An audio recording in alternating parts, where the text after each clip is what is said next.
I'm delighted to have Nadim Shehadi on the podcast. Nadim Shehadi, one person. Let's give him a round of applause. This gentleman holds the record. The 8th episode we've had. 7 on my podcast. Yes. 1 on MTV. Right. And the reason for that is I can talk to you about everything related to this country. But there are things we talk together that we can't talk in public. That's true.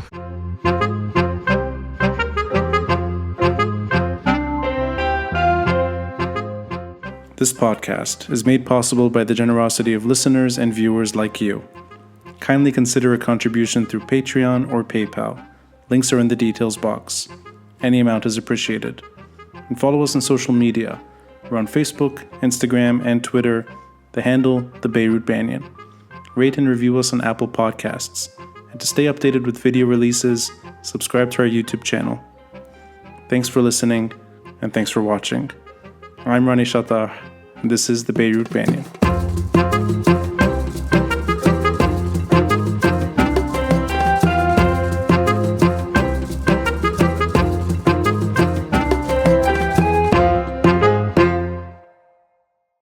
Nadim. Yes. By way of introduction, your most recent position, you were executive director of LAU in New York. Right. You ran the Ferris Center for Middle East Studies at the Tufts University in Boston. You were at Chatham House. You're a regular writer at Arab News. And your most recent articles, I think, stand out because you're capturing the moment in every way possible. There's one issue that you haven't written about, and it's the most recent issue that we haven't discussed. Okay. I consider you an expert in sectarianism. And recent weeks, we went through what felt like the bad side of sectarianism. And I don't know if you were in the country when this happened, our separate time zones that emerged. Yeah. For about 3 or 4 days, we were on 2 different time zones within the country. I felt like the ugly side showed very quickly, meaning voices calling for divorce, partition, communal anxiety, Christian decline being talked about in a way that's unflattering, and voices that want permanent separation. But then I can imagine you would have a different take on all of that.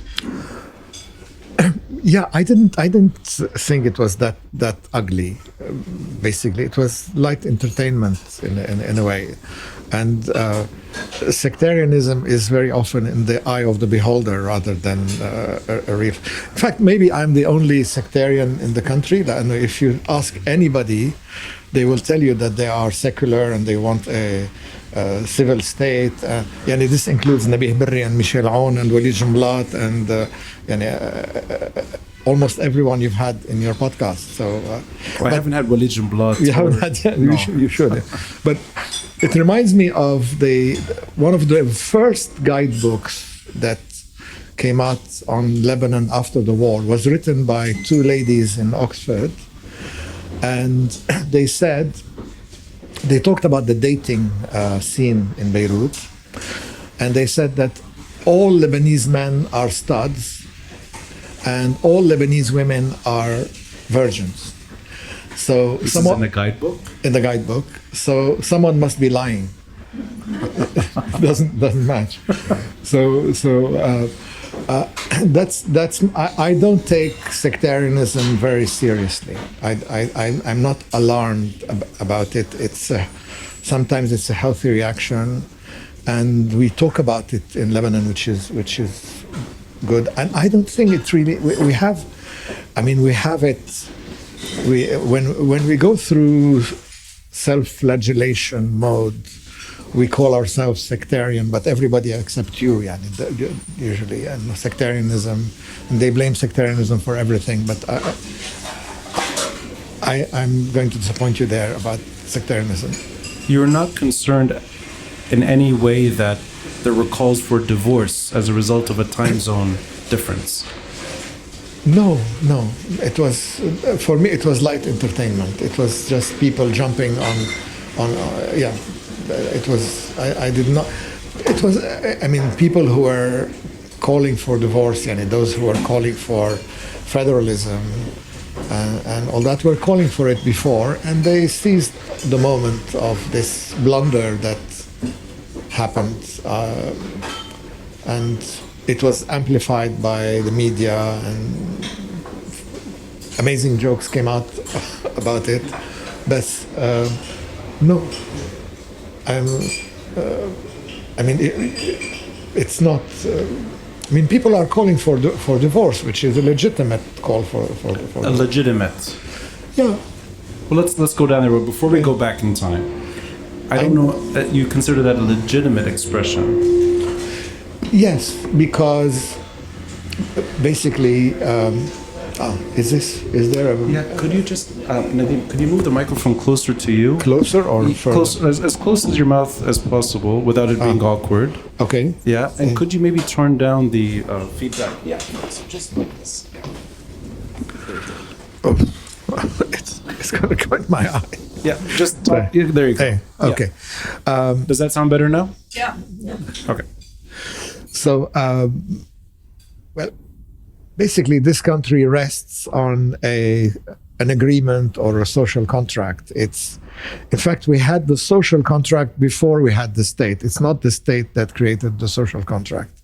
The state is built on the social contract, and I always quote Cardinal Wolsey in England, who was the advisor of King Henry VIII. He says that treaties are important because people sit with the intention of making them. So there's a goodwill to make them. So the terms of the treaty are not important, because the treaty will work because they sat and they had the goodwill.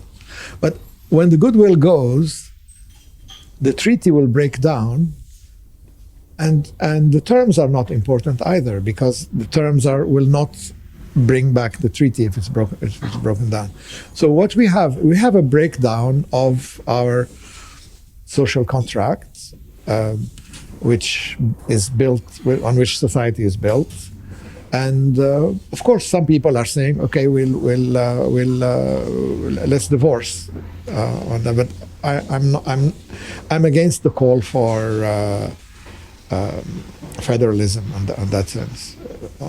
Okay, so you see it as a legitimate expression of an agreement that's not working due to many different problems. It's obvious that the agreement is not working. It's obvious that we've collapsed because at least one major party is not playing the game,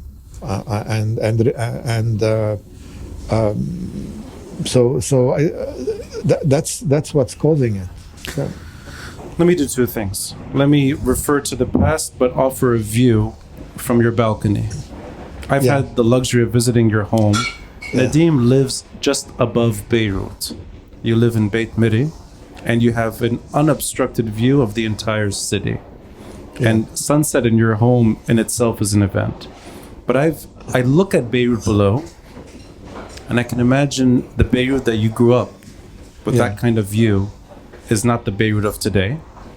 And the Beirut you grew up with is probably a different story from what your parents told you about. I'm guessing this city today is unrecognizable in many ways. Yeah. Do you think of that in any way, shape, or form as a byproduct of sectarian governance? No. No. So there's no thread from sectarianism to decay. No, on the contrary. What you see, sectarianism is a negatively loaded word. It means sectarian tension, and people who describe the Lebanese system in a negative way call it sectarian. But in reality, it's a power sharing system. It's not a sectarian system. Sectarianism or tension rises when the power sharing agreement fails. So when you have an agreement for people to share power and live together, when this fails, you have sectarian tension. You have tension between communities. So there's a consistency with or without prosperity or tragedy or decay, that sectarianism is here to stay. If it exists. See, this is where I get sort of lost in the journey, but I'm going to now go back in time because I'd like you to take us on that journey. You eloquently write often in Arab news and in many different ways on social media. You kind of hearken back to when Beirut became a metropole. And one of a few, but Beirut began to stand out at the turn of the century. And when I say metropole and cosmopolitanism, I really mean a refuge for any type of disenfranchised group or minority that sought shelter in this part of the world and sought economic gains in Beirut. I'm going to guess that story is most central to the way you look at Beirut in terms of its role, that it's defined as that kind of place. And you can take me back as far as you'd like without going too far in time, that whether or not you see Beirut that way. I won't take you back to, I'll take you to Athens. To today. Athens, yeah? Okay. Yeah. If you're sitting in Athens today, every week you hear of a family moving, a Lebanese family moving there mainly from Lebanon or Damascus or the region. Athens is becoming a hub for people leaving the troubled area. Beirut was like that in the 30s, 40s, 50s, and 60s. People came to Beirut from southern Turkey, from Adana, from Skandarun, from Antioch, from Mardin, from Diyarbakir, all these areas. People came here from Syria, from Palestine, of course, from Egypt, from Iraq, and every wave brought with it a different experience, different cuisine, different outlook.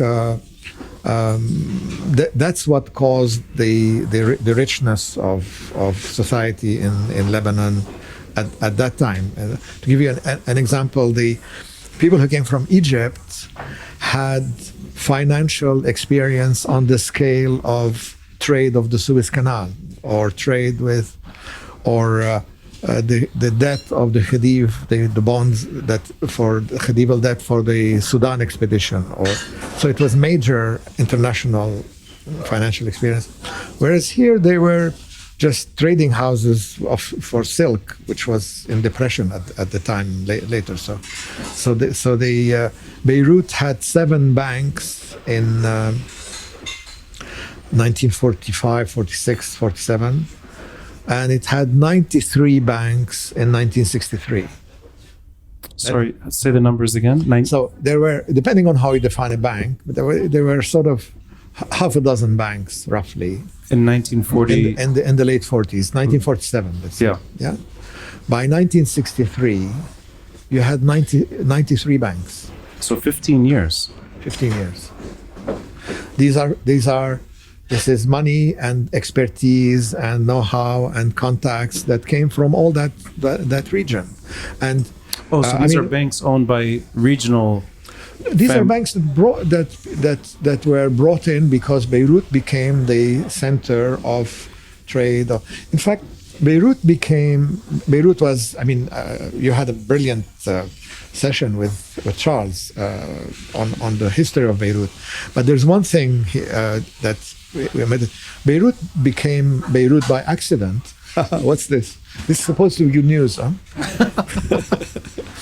And Nadim, just a little closer. Yes. Thank you. Yes. So Beirut became rose again in the modern era by accident. Basically, in the 1830s, there was a need for a quarantine station. There was a regional Mediterranean sanitary commission led by the French, and they needed, and there was cholera and there was all sorts of diseases, and the Messagerie Maritime, the big boats, were not allowed to go to ports which did not have a quarantine, and Saida refused to have a quarantine. Tripoli refused to have a quarantine. The quarantine was set up in Beirut, so all the everything moved to Beirut from Saida and from Tripoli, and I mean the consuls, the banks, the trading houses, basically that's how Beirut grew. And after that, you started getting influxes of people from. There was a big influx in the 1860s from Damascus. There was from the mountains, and so on. So so it was an accident of history that brought Beirut to become a metropole, if you like, but these numbers of accidents on the way that turn a fairly small Mediterranean town, not fairly tiny, insignificant Mediterranean town that had been off the map for something like 1,500 years. Right, and actually Charles Hayek mentioned this, the Roman earthquake, 551 AD. That's right. Roughly 1,400 years or so, an insignificant village, the way you're describing it. 5,000 people, 3,000 to 5,000 people. Very small. And then it explodes into something important. I'd like to posit that with the way you define sectarianism. Is that in the, removing any emotion from that word for a moment, is that what allowed all these kinds of communities and identities to feel at home here? I never use the word sectarianism. I am going to explain to you how it's used. If you have a 20th century mindset, if you were educated in France, la samahallah, or something like that, where you think people should be, different kinds of people should be brought together, people who speak different languages, have different cultures, different religions, and all that. You put them in a little machine, and you crank it up.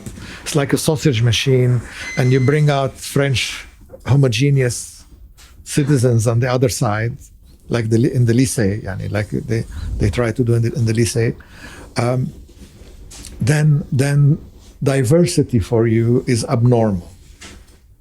If you were brought up in the region here, and in many other regions, basically we were part of an empire, and an empire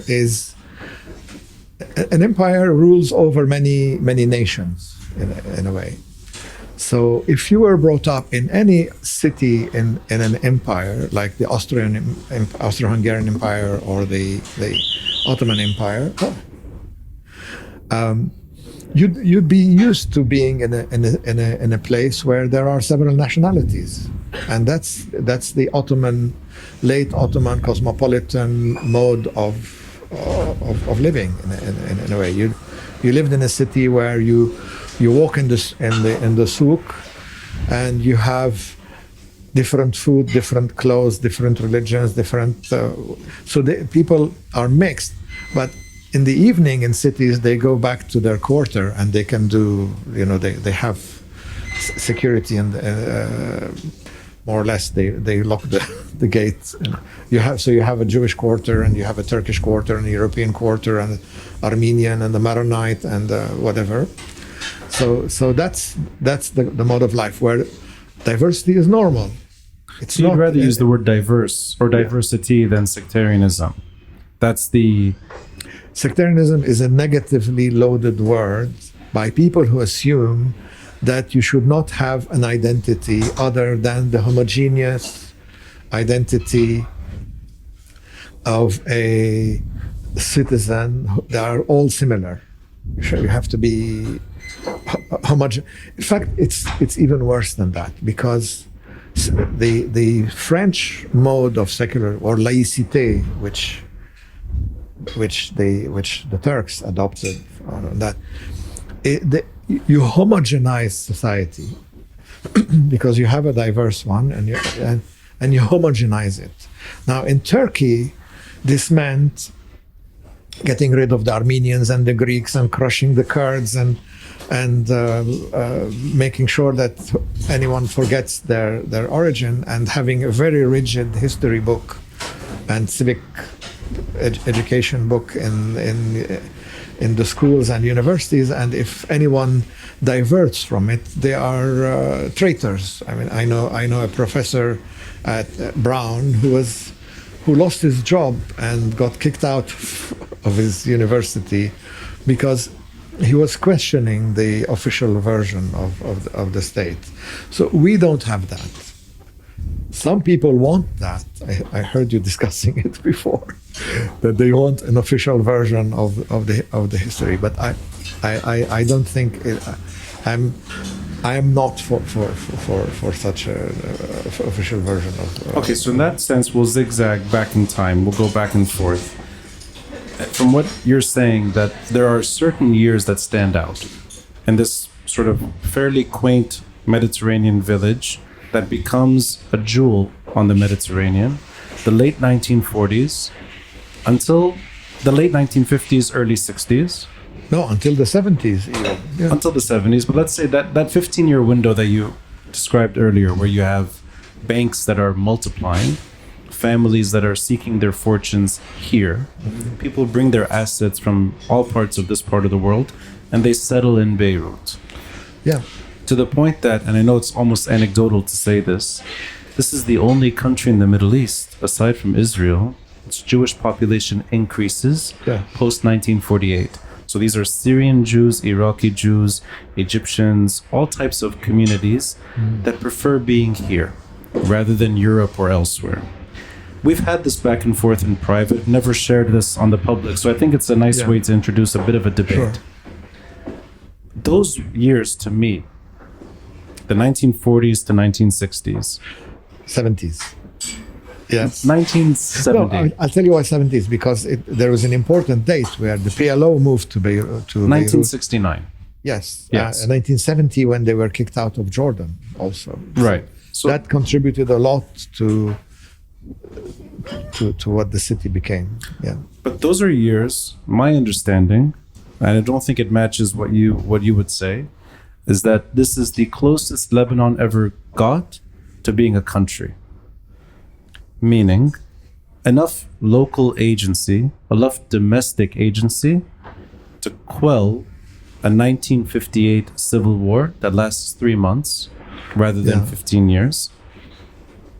Instability in the region that becomes mainstay, including wars. I mean, the Arab-Israeli wars, including 1967, a major devastating... 56, 67, 73... Right, but even 67, which is the most important, let's say, of those wars, not one bullet is fired across the Lebanese-Israeli border. Yeah. And I know it's equally anecdotal to mention this all the time, but it's important. Gamal Abdel Nasser doesn't come to Lebanon. Right. He meets Fouad Chehab on the border with the United Arab Republic, Egypt and Syria combined. We talk about these things all the time, but I think they are key momentous, they're key important ingredients of why Lebanon seemed to function to a degree in those years. I refer to sovereignty. هلكتني فيها. هلكتك بالsovereignty, yes. بركي the whole podcast as well. Yeah. I refer to independence too. Yes. And I refer to what feels like a window of neutrality to regional war. Yes. You don't. No, because it was not sovereignty, it was not neutrality, and it was not a window. It's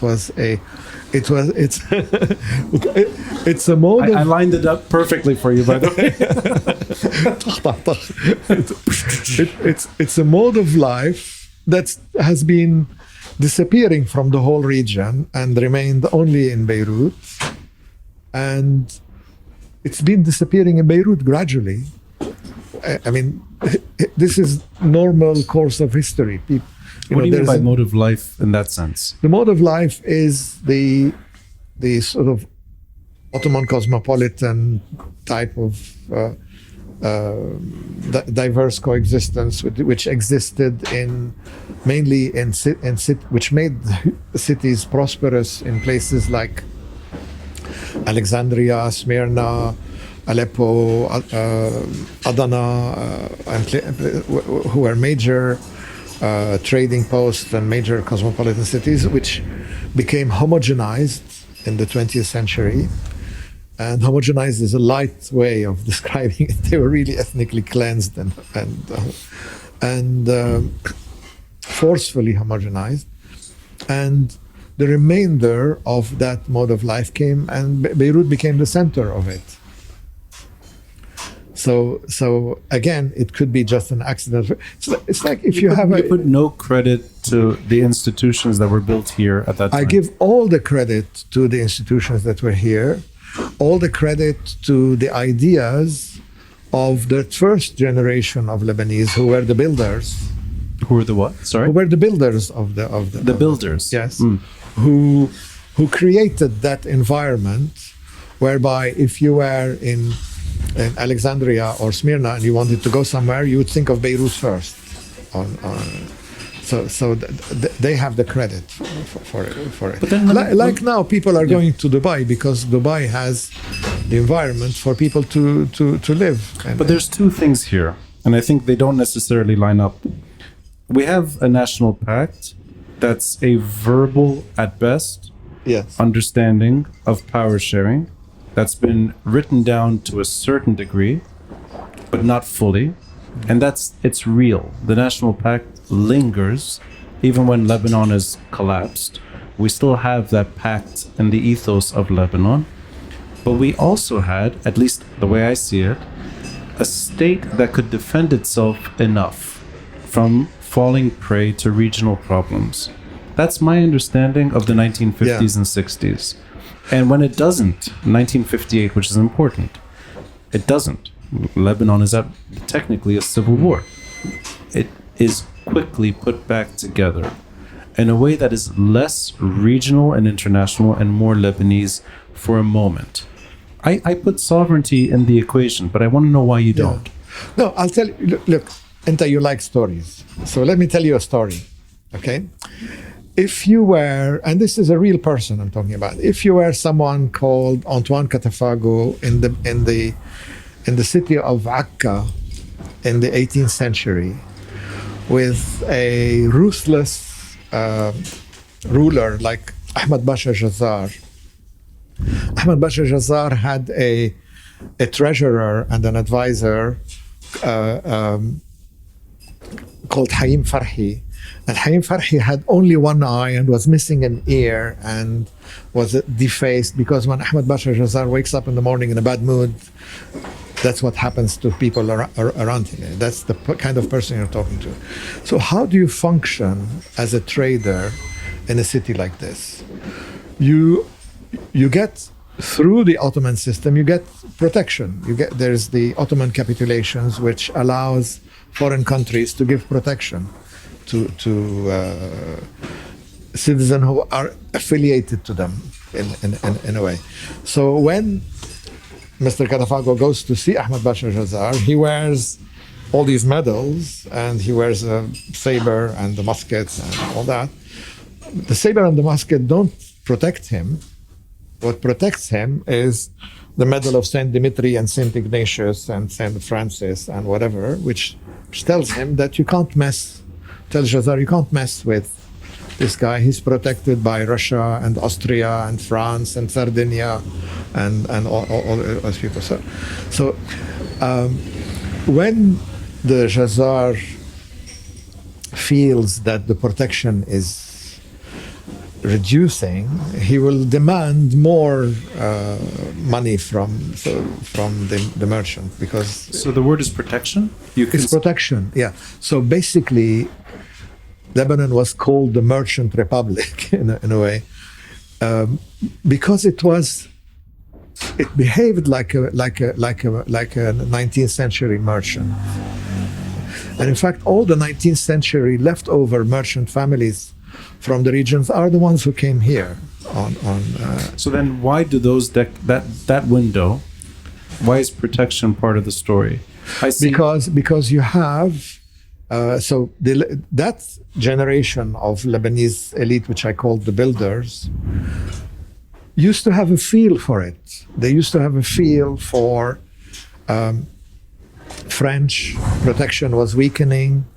British protection was more. They could go to, and in the 1940s they felt that both French and British protection was useless because they were losing their power, and they sought American protection. So in a way, Lebanese sovereignty, and the result was a kind of sovereignty. But Lebanese sovereignty was a result of Western protection. So this is not neutral. When you have a world polarized between two superpowers, neutrality means you have equal relations with both. We were neutral because we were protected by one side, which is basically the Americans and the Europeans. So you're referring to 1958 and the consequences. And later, why did the multinational forces come to Beirut in 1982 after Sabra and Shatila? And this is a form of protection. When they left Beirut after the explosion of the embassy, the American embassy, the French embassy, and the barracks and all that, they redeployed and left Beirut. They left. This is lifting the protection. Beirut became open, and this is when you have regional powers trying to fill the vacuum. There was Saddam Hussein was supporting part of. But before we go too far into the more recent, let's. But you can. What I'm trying to say is that you can almost pinpoint the hour and the minute when that protection was lifted, and when that protection was restored, and it depends on the wisdom of politicians at the time to judge how much sovereignty they could have.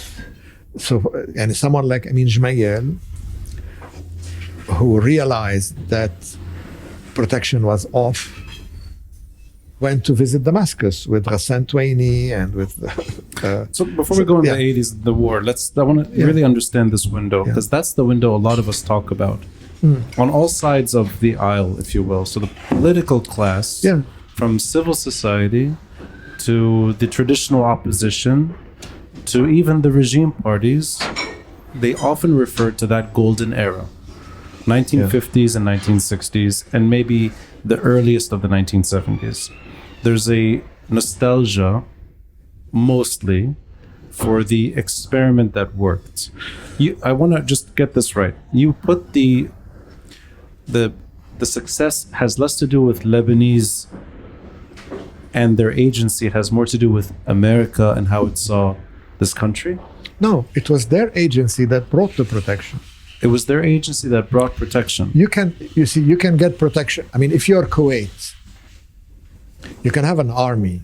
Yeah, you can buy arms, you can train, but you can't have an army that will protect you from Iran and from Iraq and from all these big countries that are around you.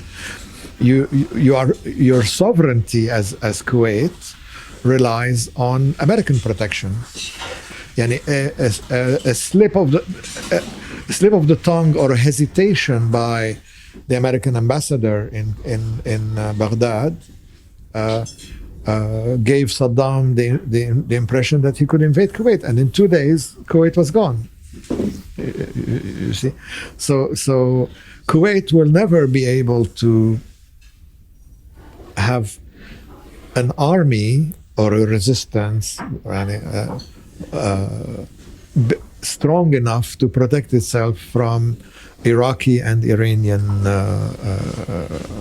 It relies on a balance. It's a balancing act. So you see, and Lebanon did Lebanese diplomacy and Lebanese even economic policy was part of the balancing act, because the economic policy attracted all the wealth from the region.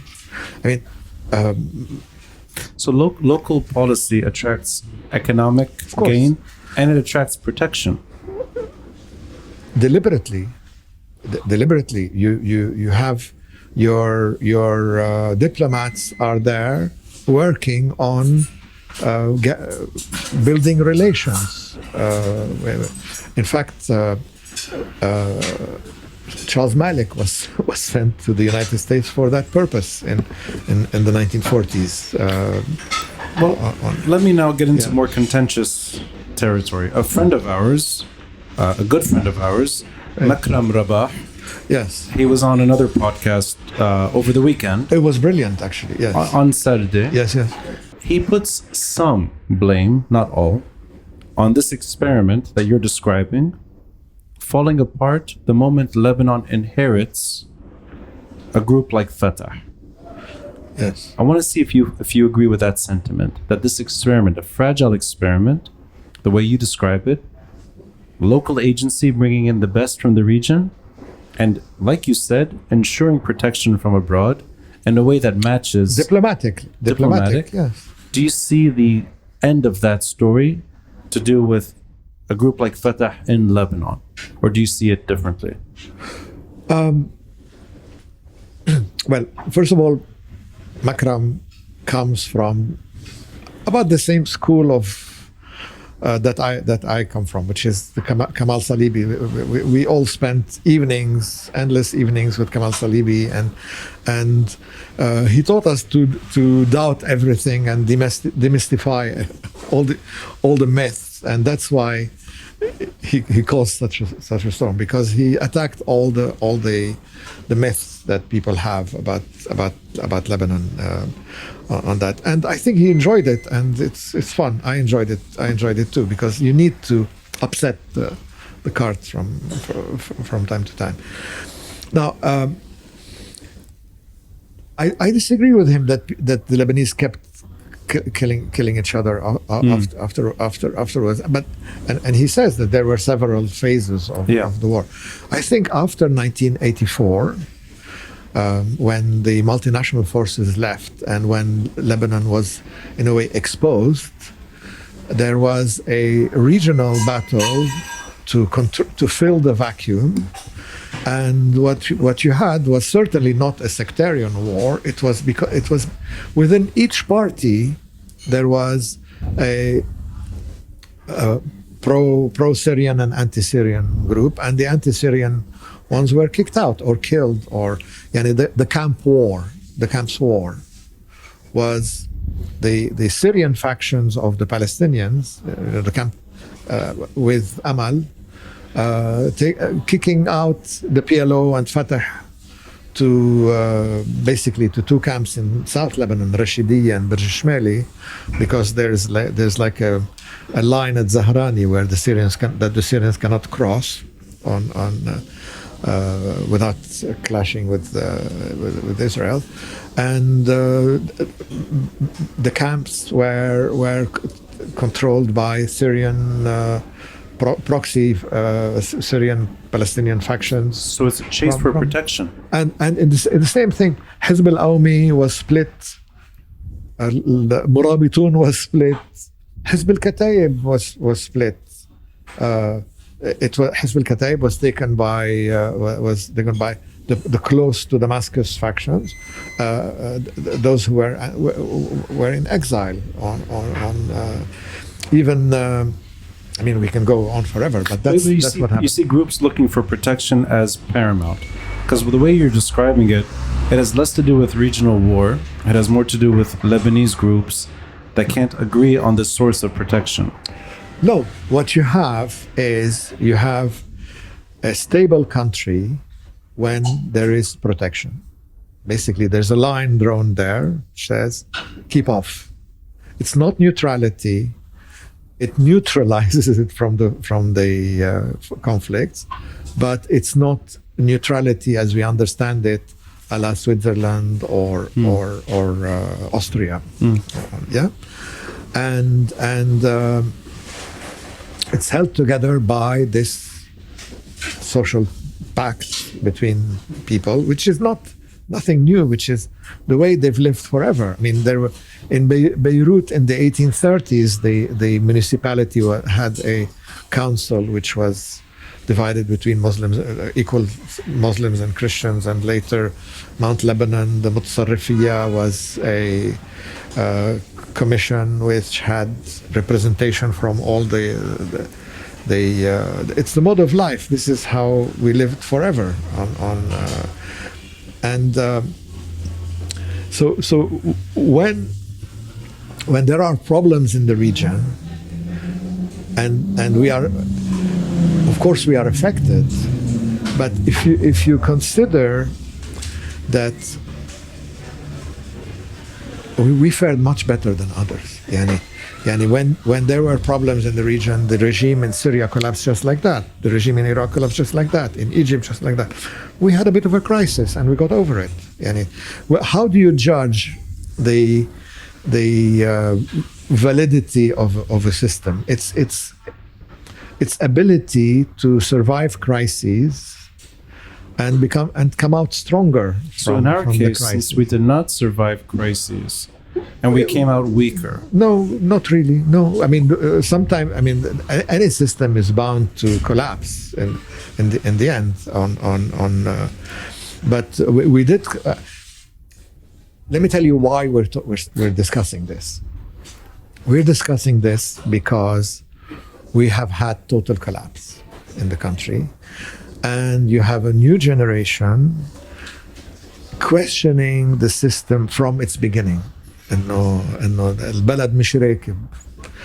It was a mistake in 1920, and it's not a real nation, and it's not you're familiar with that. So that's why we're discussing this, and I think it's important to have this. It's part of the evaluation of that the new generation is going through.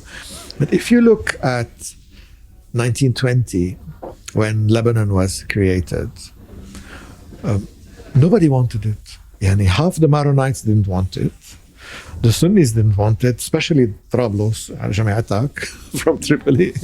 No, it's not a secret. The Orthodox didn't want it. Look at it 100 years later. There is a much stronger identity. There is no rejection of the entity. But the last century, Nadim, there's far more nationalism in Lebanon now. Flag waving or No, but the last century of Lebanon, if you look at the trajectory, Lebanese nationalism, if that's what it's called, there's a shared identity that we're all Lebanese. That's true. Yeah. But I find it harder and harder to defend the system that goes into crisis every 15 years. No, not that. It's because it's forget the 15-year sort of marker. Okay. Because people do that all the time. That's true. Yeah. It's more that if it's not simply external problems being fought here, if it's not that the PLO suddenly becomes based in Lebanon, and if it's not that the Syrians are here or not here. No, the PLO. And sorry, I'll just go one step further. If it's not with or without Hezbollah, forget all of that. Are you able to deliver that message that power sharing, the way we do it, the National Pact, all it needs is consensus from within to have international protection and regional prosperity? Is that all it takes? And that's something we haven't done right in the last half century. No, we've done it right. You have to look at the regional context. You have to look closer to the microphone. You have to look at the Just, Ryan, can you move it? Yeah. Is Nadim, put it in your mouth.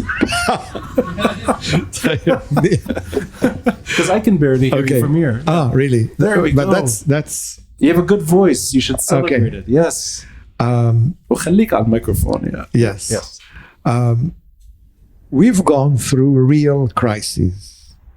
There were real and legitimate crises. When the PLO came here, there was a significant portion of the population that welcomed them. That were I can give you names of it. It was not just the Sunnis, as people say. It was, I can give you names of people who were members of the PLO, who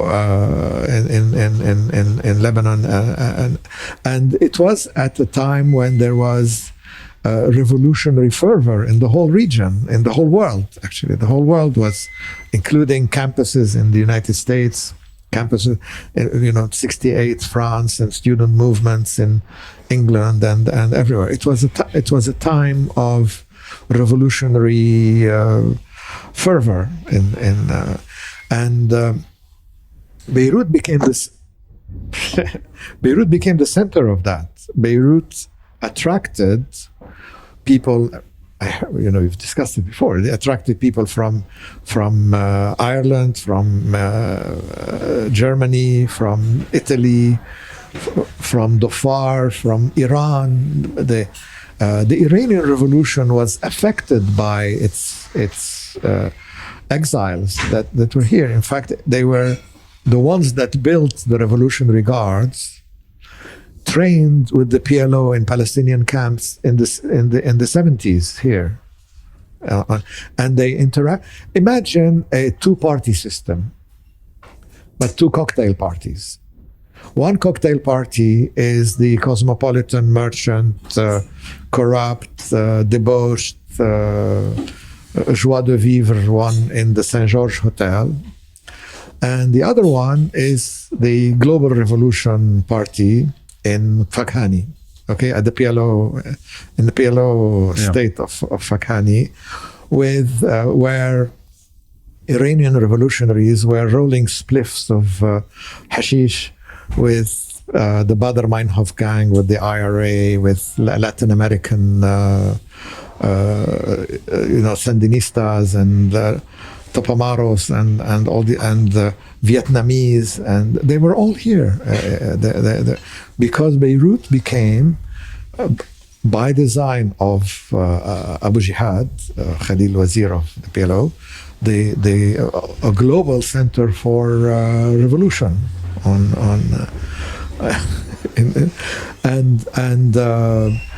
so that was a major crisis that was a major split we went through, and part of the reason why it became like that was the freedom that we had. So basically the PLO could not have had a state within a state in Egypt or in Syria or in Iraq or anywhere else. This is where it had the freedom to act. So we were in tune. Yeah. We were in tune at the time with global movements. That level of freedom. And if you look, if you question any of the people who participated in that period, they've revised that history. There's something about the conversations I have with everybody. Yeah.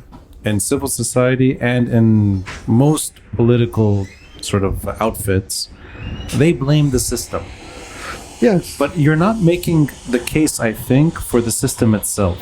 You're talking about almost like it's an ideology, almost like it's a verbal way of understanding that is more important than anything like state control or, for that matter, complete domestic agency. It feels like it's almost we have to have a shared consensus as opposed to a state. Yeah. But that how does that match? Sorry. How is that what? Sorry. How does that match where most protesters are and most people expressing what they feel like is a failed experiment? Well, the protesters now have to really revise their narrative in a sense, because what made Lebanon prosperous was a power sharing system, a banking center, freedom, and a small army, if you want. We kept the army at bay, and they want to abolish the banking system. We had political parties in Lebanon. Yeah. So if you ask one of the October 19 protesters, October 17, 2019 protesters, they want to abolish political parties. They want to abolish they want to abolish the banking system. They want to abolish power sharing, and they want a strong state. So You cannot, if ideas change, an order that exists is a reflection of the ideas that support it. If the ideas change, the order will change. We will have no banking. We will have no political parties. We will have no power sharing system. We will shrink and become just another dictatorship, maybe, or. But I'll try to defend the other viewpoint, which is I don't think they're trying to abolish the banking sector. No, but they are. Sorry. Yeah. They want to hold renegade banking gone wrong to account, at least to a degree. I think that's really where the momentum is. And when it comes to political parties, I don't think they want to abolish political parties. I think, and I could be wrong here, I think they want political parties that are less sectarian in quotes. In quotes, meaning, and these are usual examples we always give. Yeah. The Lebanese forces is just a little too Christian. Whatever. Ishtiraki is too Druze. The future movement. بدك أمل بيبطلوا شيعة. Yeah, I think that's where a lot of the protesters, when they were describing what they want long term, I think they wanted political parties that match their interpretation of what Lebanon should be. Yeah. So I don't think it's trying to become almost Marxist or, for that matter, totalitarian. No. Yeah. Right. But that doesn't match, I think, the experiment that you describe as a success story. No, it doesn't. And Right. so basically, let's be a bit realistic. I'm not really a historian. I'm a historian of ideas. I mean, if anything, my what I studied was history of economic thought. So it's the historian. Basically, when you have a set of ideas, they create an order built on these ideas. Ideas are very, very important in that the post World War II world was built, World War I world was built by people who came out of World War I, and the post World War II world was built by that. So we are now in a complete change of mood and ideas, and another order will result from it. And this is not something bad or good, or it's just different. Places, cities and civilizations evolve either because of the ideas around it or because of accidents of history. The example I always give is the town of Ma'an in Jordan. The town of Ma'an in Jordan is the last outpost before the desert. So it used to be a caravan stop, the last caravan stop to the Hijaz and from the Hijaz. So the caravans from during the Hajj, you had the caravans from Istanbul, from Damascus, from Cairo, from Jerusalem, all meeting in Ma'an and going. So Ma'an was a prosperous city since Nabatean days, since the days of Palmyra and Petra and Malbak and all that, because it was an intersection of routes of the Hijaz railway used to stop there, and that's what causes a city to flourish. Now, when this stops. And it did stop because people started flying to Jeddah for the Hajj, and they started using the Suez Canal to travel instead of crossing the desert and all that. The city dies. So Lebanon is experiencing something. So Lebanon Beirut was a dead city. It became the intersection of caravans, and now it's on its way either to going back there or dying again. It could die again. I mean, if you think of, so cities do die. I mean, it's not, they're not never, I mean, of course, Petra is an example, but also Alexandria. If you go to Alexandria or to Izmir in Turkey, it's nothing like its heyday, when it was the richest port in the Mediterranean, when it had all nationalities in it, and all that. So Beirut, for a time, encapsulated that old world, and it became very prosperous. And it's no longer that, and it could disappear completely if its people, if this is what they want. I mean, and it has nothing to do with corruption or with you know, when Ma'an was the intersection of all caravans in the whole region, there were more corrupt merchants there, and there were bigger brigands, and there were people who swindled travelers, but it was still prosperous. When it's dead, even if they all are pure and pray all the time, and it will not. It has nothing to do with the prosperity of the city. On that, so Beirut, we could be living the last generation of Beirut as we know it, and there is nowhere else in the region that replaces it in the same way. And this is how history evolves. Before we get into more very recent terrain. So I am when I counter the narrative, it's because I think that narrative of the self-flagellating one, which says we are sectarian and we are corrupt and we are no good, and we should abolish political parties and abolish banks and abolish whatever, you know, the whole. This is suicide, and this is how. I mean, Arnold Toynbee said that civilizations are not killed; they die by suicide, because they lose.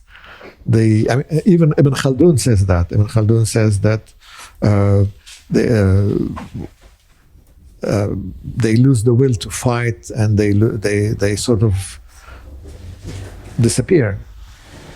There's several articles on very recent events that you wrote about, topics that you wrote about. I want to get into them. But before we go there, are you in any way able to define Dubai as that kind of place today? Of course. So Dubai is inheriting that except for one thing, which is freedom. Right. But it was explained to me by a friend from the UAE in the military. And it makes, I mean, in their perspective, it makes complete sense.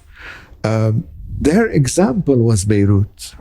They wanted to become like Beirut. So they became the hub that they are by design. They had the ideas that, and what they are now is a reflection of these ideas. That's a very key ingredient to Beirut. Freedom is lacking. Freedom is not lacking in Beirut. And Dubai. Yes, freedom is lacking. So the way he explained it to me was that they saw that Beirut collapsed because of too much freedom. That's their interpretation. And because they are a minority, they're basically 10% of the population. He told me, imagine if we allowed political parties to emerge. We have Ethiopians from Eritrea, from Tigray, from Engadine, we have Somalis, we have Iranians, we have Indians from Kashmir and from Pakistan. And imagine if they used us as a battleground like Beirut was used as a battleground in those days. So that's what's affecting their in a way the social contract they have. It's a very open society. They welcome everybody, but the pact they have with them is no politics, because that's what they are afraid of. But I think that this makes them poorer. Exactly. And neither extreme version of either one seems to be where protesters were trying to demand for something better. I don't think anyone's trying to sacrifice their freedom in return for more stability. And I don't think that version of stability. No, there is. We went through this. There's like a pendulum that goes. So we were complete in the 40s and 50s. We were for almost complete freedom. We were against army, against state control, against taxes, against everything. 58 was a shock to the system, and it brought appetites for state control. So we tolerated for 12 years the army control, the Deuxième Bureau, which interfered in everywhere, and restricted freedom, and there was corruption, and there was everything because of the Deuxième Bureau.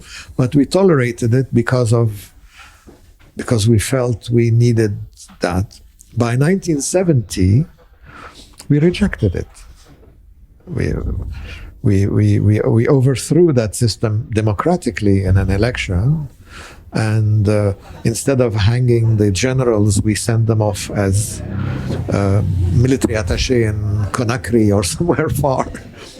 But we had that change, and it probably it was probably at a time when we did need a form of state to control the influx of the PLO, and we had a problem. We had a battle with the PLO in '73 on that. So let's take that and go to where we are right now. Exactly 50. So we emerged from in 1990. We emerged again with an appetite for control, and we rejected it in 2005.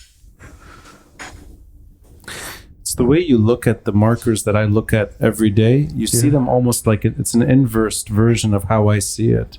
It's your fault. It's my fault. That's your problem. You're absolutely right. I guess you're right. Yeah. That's a good answer, actually. Let me say, 50 years later, in 2023, after the PLO and the state, if you will, in a way, the state is on its last legs. The way we understand it, that Fuad Heb era is voted out the way you described, and the PLO and regional war becomes mainstay in Lebanon. Yeah. Half a century later, tell me. Yes. Okay, but while you're saying this, what was happening in the rest of the world, and what was Beirut becoming? Beirut was, with the rest of the world, you had revolutions everywhere and revolutionary fervor for change everywhere. And Beirut became the center of it. So that's a key point of and it collapsed under the weight. It collapses under that weight. Yeah. Half a century later, everything that we've been through in this country, the good and the bad since then, the end of the Civil War, the Syrian occupation, the economic boom turned collapse, where we are right now. 50 years later.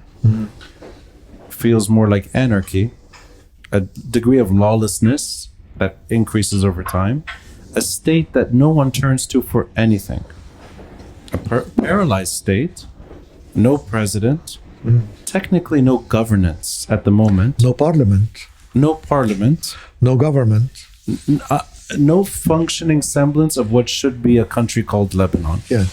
Generator fuel all the time, and a slowly dying society that either withers the storm or runs away from it entirely.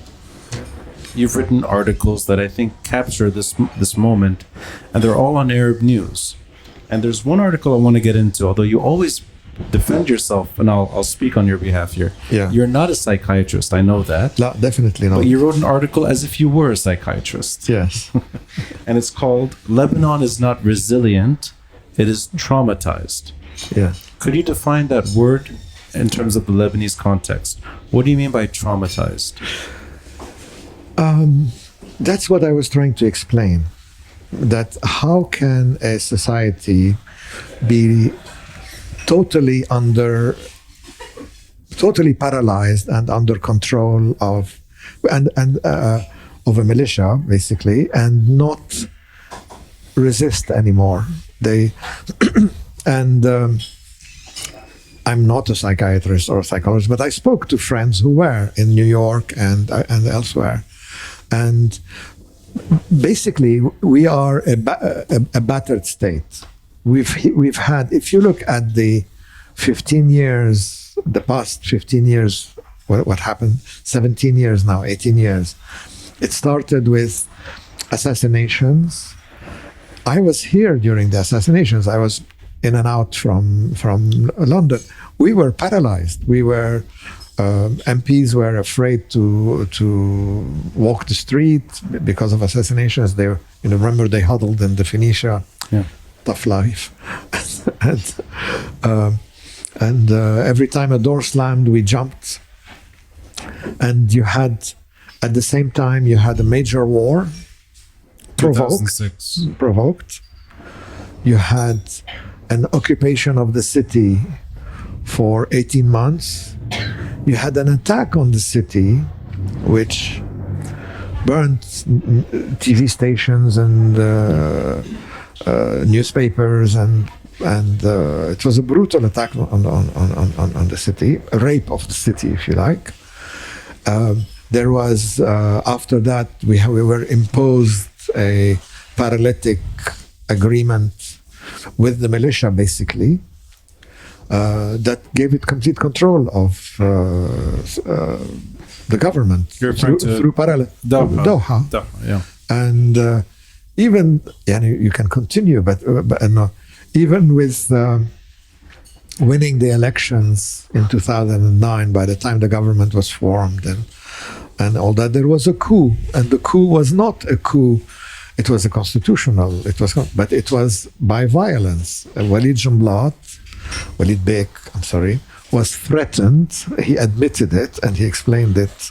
He was threatened, and that's how the Hariri government went down. And on top of that, you went then into another period of 29 months of paralysis to force us to accept the candidate that Hezbollah wanted, without a government, without a parliament, without a president, with a crisis in Syria that's happening, with continuing assassinations, with a diplomatic crisis with the Gulf states, on which we depend a lot in economically and all that.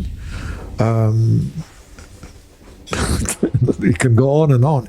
So you see it as a series of episodes of violence post-Civil War that leads politics to be... Not post-Civil War. Post-Civil War, between 1990 and 2005, 2004, you were... So in that article, I described that period as it was like a compromised state. When a system is compromised, it means it's been penetrated by. So the Syrian, the post-Civil War between 1990 and 2005, when the anti-Syrian politicians were still in exile, including Kemal Shatila, and he was, we were penetrated by the Syrian proxies and Syrian establishment. Every party was ruled by its Syrian proxy. Even churches. It's exactly like in Syria. In Syria, bishops are appointed by the mukhabarat, not by the patriarch, and muftis, and so it's the church. It's every ministry, every institution. We were a compromised state. The result of that compromised state was an economic cost, probably a bit like VAT, of maybe 20 to 30%. And you had to take into account that as a cost, But the trauma itself, beginning in 2005. 2004. 2004, late 2004. Yeah, I'll tell you how it began. So, in 1990, you had the Gulf War to kick Saddam out of Kuwait. You're the only person I know. I say 2004. You take me back to 1990. No, because 2004 is the end of a period that started in 1990. But as much as I can, I want to hone in on the traumatized section of recent history. Yeah. That you're able to, in a way, narrate political paralysis takes over. Yes. And a society is traumatized. And there's obviously a reference to the port blast that almost seems like it's the final straw. You talk about paralysis often in that article. Yeah. So trauma and paralysis go hand in hand. Yes. Meaning politics cannot function the way it used to, and the state is dead. Yeah. And there's no sign of progress on the horizon. Yes. Right. That's where psychologists have some explanations. Yeah. So if you are in an abusive relationship where you're constantly battered, yes, the abused starts gets used to this, and they almost start feeling, they're made to feel that it's their fault. And you can see it here. People feel that the reason why they collapsed and they were battered is because it's their fault. It's their fault. We have something organic in us that is irreparable, and we deserve what we got. And then you have the abused. It's a sort of version of a Stockholm syndrome, if you like, thinking that the abuser is right, and we deserve what you have. And then another way of explaining it is the compromised state. Again, it's like in Latin America. The way a drugs cartel, El Chapo Guzman or Escobar control a place. It's gradual. One day, if you're on a border post, you have to let them through. If you don't let them through, you're dead. If you let them through, the second day they'll come in and give you an envelope with $1,000 in it. You're compromised. You become part of the system. And those who do not join the system are dead or exiled or whatever, and they operate by extortion, by threats, by framing, by it's a well-known pattern. Would you put everyone that's been involved in the Lebanese political arena as compromised? That's still around, not the ones that have packed up, not the ones that were killed, the ones that are still part of our day-to-day life. Do you put all of them in that camp? Yes, in a place like in a country like Mexico, or like Colombia during the worst times of the cartels, everybody was compromised. If you make it Lebanon, either passively or actively. Let's put Lebanon on the table. So Riyad Salemi, compromised. Absolutely compromised. Absolutely, yeah. Saad Hariri in exile. He's the most compromised person you can think of. Yes. Nabih Berri.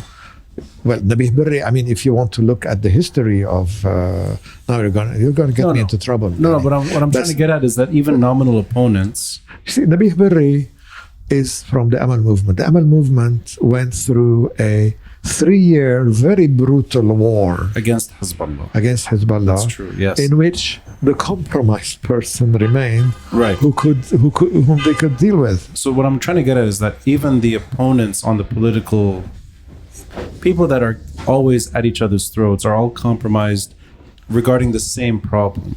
It's a systemic compromise. Compromise. Yes. The article doesn't really offer what the future looks like. It kind of... I don't know what the future looks. I don't want to be the Fortune macabre and the fortune teller, or be very bleak and tell you, "Khalas, it's over." Well, because the reason I ask you is because I really think that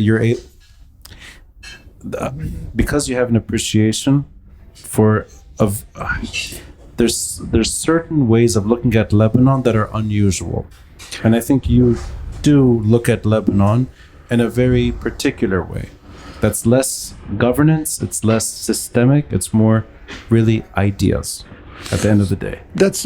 Can you see an idea or a group of ideas that harken back to Lebanon's better days emerging? No. What I can see now that is the dominant narrative, which is suicidal and very dangerous, and which will be the end of Lebanon as we know it. If you want me to commit suicide on Twitter sides tomorrow, but this is what I see. This is what I see in the slogans of "Kullun yani kullun" and people who make an equivalence between Hezbollah and Iran and Saudi Arabia, because we have to be sovereign and we have to be independent and we can't be, you have to be closed and not have relations with anyone. And that's absurd. We're not naming names, of course, but he was last week's guest on that. Yes, he was last week's guest. But I forgave him. I forgave him because of what he said on the tribunal. But I mean, we were offered the truth on a plate by the international community and with the tribunal, and we ignored it. Why? Then let's lump that into the other articles I wanted to wrap it up with. Yeah, there's two in particular. I thought nobody read my article. Maybe not. I'm the only one reading them. They're good though. That's why you're here. One more recent article: Lebanon needs help with Beirut port blast probe. Yes. This is the internationalization that never happened regarding the port blast. There's one a little earlier: the Paris summit. Can Lebanon finally be protected from the region's conflict? Which is really what we've been talking about. That's right.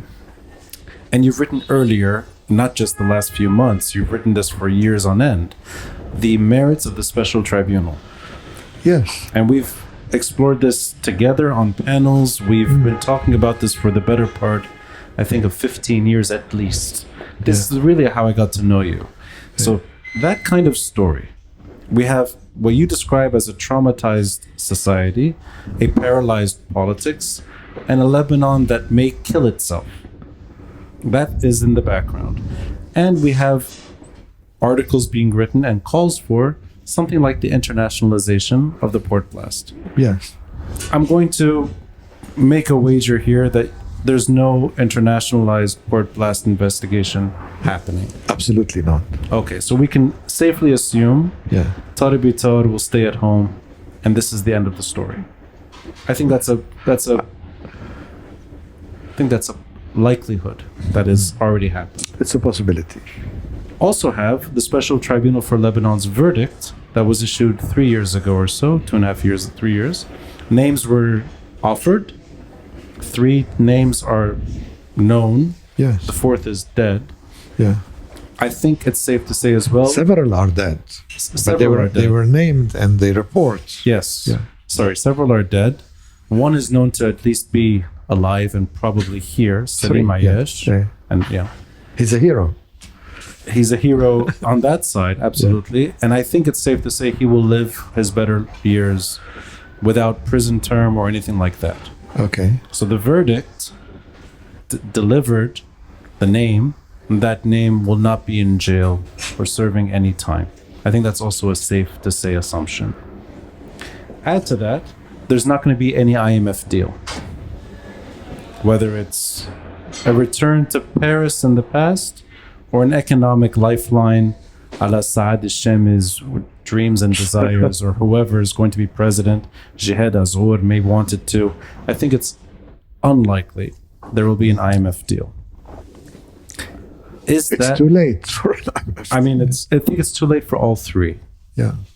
So can you put this in perspective? You see a population that is also demanding for fundamental change.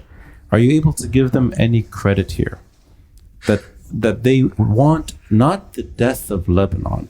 It's not the death of the national pact per se, or the death of diversity or pluralism. It's not that. Bella. It's more that they want the state to finally work and give it.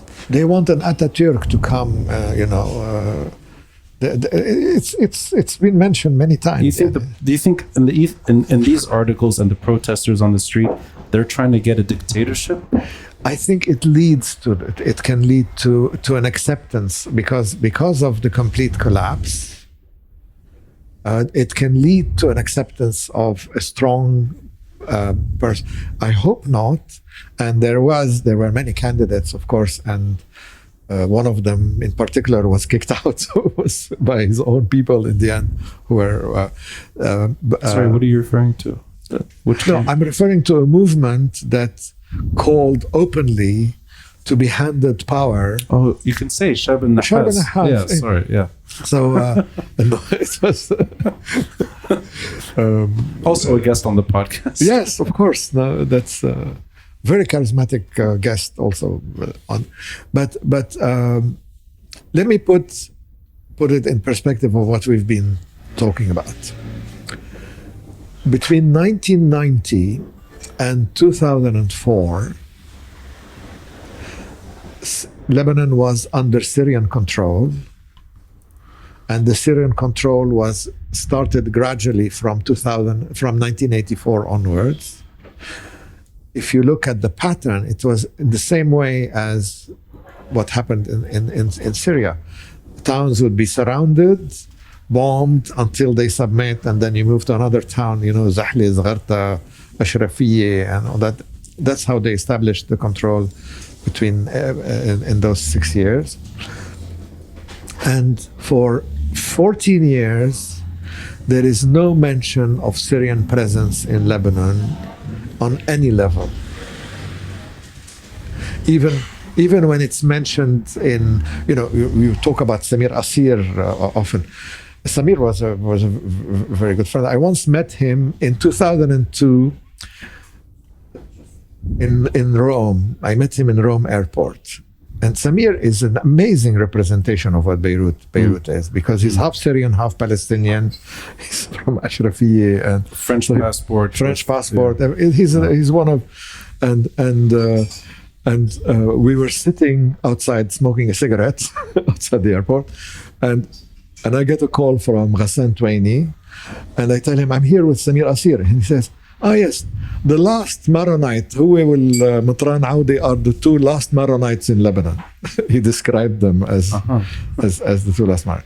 So going back, you have Samir Asir was not Maronite. No, but nor is Matran Audi. Matran Audi, yeah. So they were the last love. I see. The last political Maronites Maronites. Right. So you have that period where we were completely under Syrian control, with no one listening if we complained. Yani Chirac came in 2002 and supported Assad's control in Lebanon. Now, until sometime in the afternoon, on the 5th of June 2004, when Chirac and Bush met in Normandy, after 2 years of divorce between France and the United States, when the Americans were eating freedom fries and throwing good wine down the drain, Chirac offered Bush a pact. He said, okay, let's patch it over on Iraq, but if you're really serious about democracy in the region, why not Lebanon? And that's how 1559 was born. I met the French diplomat who found a dossier on her desk the second day to start negotiations over 1559. So that's the return of protection. Symbolically, that's the return of protection. So between that date and if you look at the year and a half later, There were something like 16 or 17 UN Security Council resolutions on Lebanon around that time, establishing the investigation, the STL, there were 1701. All these, suddenly, protection was back. So that lines up into that larger story of protection. So the International Tribunal is part of protection. Right. So then, fast forwarded to today, you would need all of those Security Council resolutions to be implemented. They're not going to be implemented because protection is off. Protection is off. Yeah. So that is the backbone to why you see Lebanon falling. Yes, because the role of diplomacy in Lebanon is to maintain economic relations, international connections, which give you the protection. When you have a foreign minister who is the only, which makes Lebanon to be the only country in the whole Arab League to vote against condemning the burning of the Saudi embassy in Iran. What does that mean? What's the consequence of that? Consequence is complete cutoff from the Gulf states.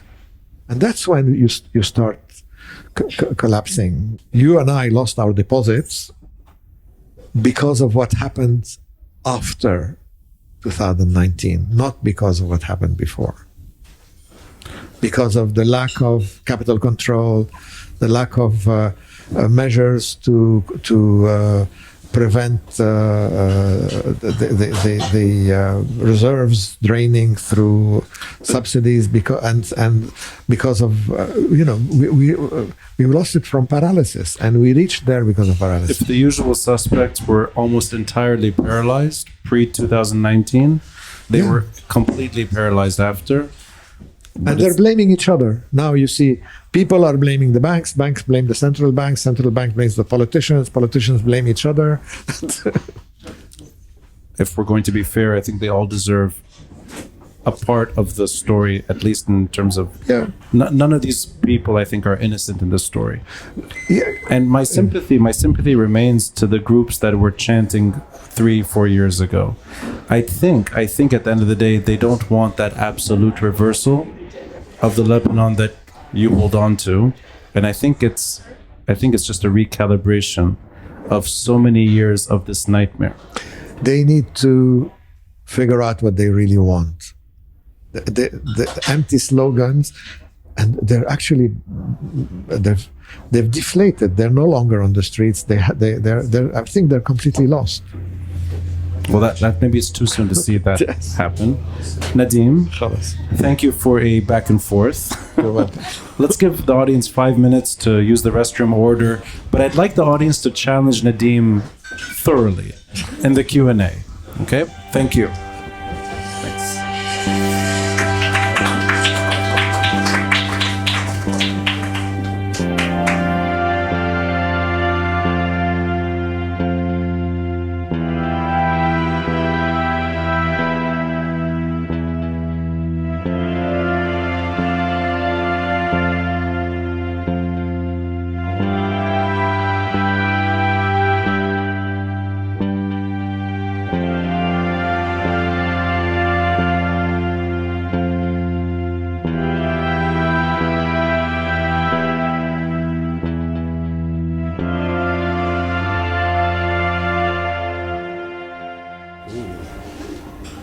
Silence. I want this Q&A to be intimate, and I want it to be worth your time, because Nadim Shehadi is really a gentleman with his time. I've learned so much by reading your articles, but also by just talking to you. And I think it's a real benefit to Lebanon that you still, in your own way, pontificate, write, reflect regularly. I think your voice is rare. Your voice is rare, but it's necessary. So I want you to be diplomatic and hard. They can't be worse than you've been with me. Be worse than me, be sweeter than me. Ask anything you'd like, because Nadim is an open book. So is there anyone who has... Yes, Samira. Let's just get the mic. Hi. Okay, so Ali, my question might be too shallow, but what do you recommend to read to understand the historical and political fabric of what we call now Lebanon? And I think House of Many Mansions, okay. Kamal Salibi, definitely. So it confuses you enough to think in different ways. Okay. That's so and if you want one book, I'm a sucker for books, so I don't mind. I know, yes, so am I. but no, if someone asked me to recommend one book, especially a Lebanese asked me to recommend one book, I would. A local narrative on it. Yeah. Okay. Thank you.